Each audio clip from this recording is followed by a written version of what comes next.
उत्तर प्रदेश के प्रयागराज में महाकुंभ 2025 की तैयारियां लगभग पूरी हो चुकी हैं। ये भव्य आयोजन 13 जनवरी से 24 फरवरी तक चलेगा। इस आयोजन में न केवल भारत बल्कि दुनिया भर से करोड़ों श्रद्धालु आकर गंगा, यमुना और अदृश्य सरस्वती के पावन संगम में डुबकी लगाएंगे। महाकुंभ हमारी सांस्कृतिक विरासत और आस्था का प्रतीक है। महाकुंभ हिंदू धर्म के सबसे बड़े और पवित्र आयोजनों में से एक है। हर 12 साल बाद आयोजित होने वाला महाकुंभ महापर्व माना जाता है। मानता है कि महाकुंभ में संगम में स्नान करने से व्यक्ति को न केवल पुण्य की प्राप्ति होती है बल्कि उसे मोक्ष भी मिलता है।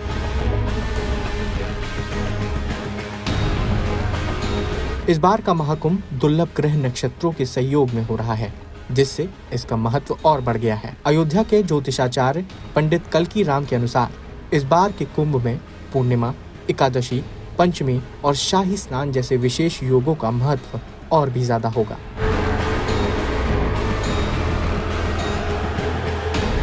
इस बार महाकुंभ में 5 तिथियां सबसे खास मानी जाएंगी। इनमें 13 जनवरी 2025 को पौष पूर्णिमा, 25 जनवरी को माघ कृष्ण एकादशी, 27 जनवरी को माघ कृष्ण एकादशी, 4 फरवरी को माघ शुक्ल सप्तमी जिसे रथ सप्तमी भी कहा जाता है, 8 फरवरी को माघ शुक्ल एकादशी यानी जया एकादशी, 10 फरवरी को सोम प्रदोष व्रत या माघ शुक्ल त्रयोदशी, 12 फरवरी को माघ पूर्णिमा, 24 फरवरी को फाल्गुन कृष्ण एकादशी और 26 फरवरी को महाशिवरात्रि शामिल है।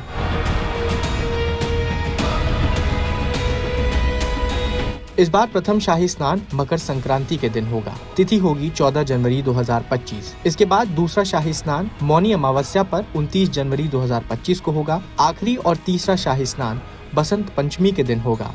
तिथि होगी 2 फरवरी 2025।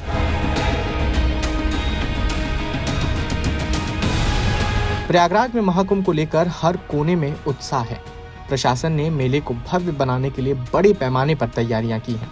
प्रयागराज में महाकुंभ से जुड़ी कुछ खास बातें भी जान लीजिए। दरअसल 13 अखाड़े और साधु संतों की उपस्थिति महाकुंभ का मुख्य आकर्षण होगी।